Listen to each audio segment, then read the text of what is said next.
Si un jour quelqu'un me demande de leur définir les deux mots école et révision, je leur réponds: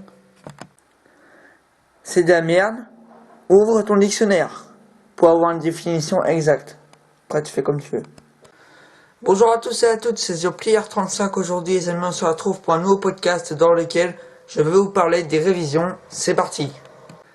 Il faut savoir que les révisions, elles commencent sérieusement en 3e. Oui bon, il est vrai que si tu viens de commencer à l'école, tu dois te dire, si tu arrives à parler sans être méchant, que tu as le temps.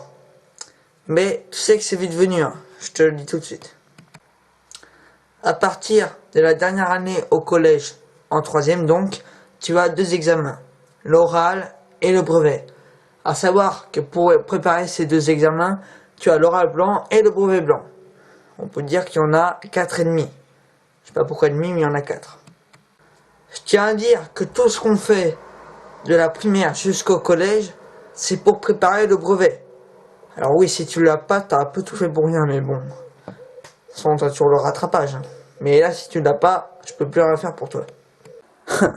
Déjà que tu peux pas grand chose. Ouais, j'ai un frère jumeau, ouais.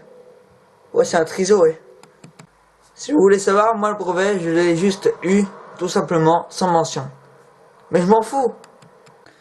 En fait, moi je préfère mieux l'avoir sans mention, mais avoir des bonnes remarques tout au long de l'année, même si c'est pas vraiment mon cas, plutôt que l'inverse. Je pense que là-dessus on est d'accord. Bon, je pense qu'on est tous d'accord là-dessus, que quand on passe un examen, c'est stressant. Mais ça me fait toujours rire de voir des filles pleurer.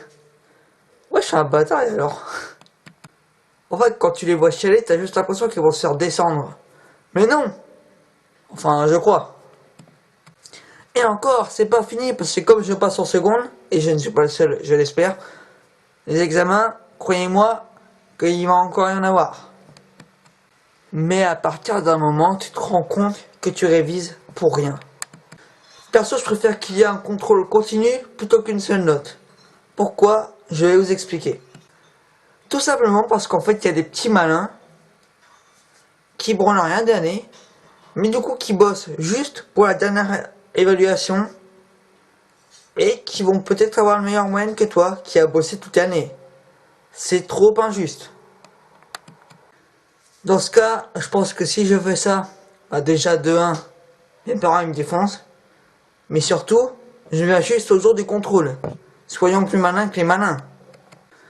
En tout cas les amis, c'était tout pour ce podcast, j'espère qu'il vous aura plu. Si c'est le cas, n'oubliez pas de lâcher des pouces bleus et de vous abonner. Salut!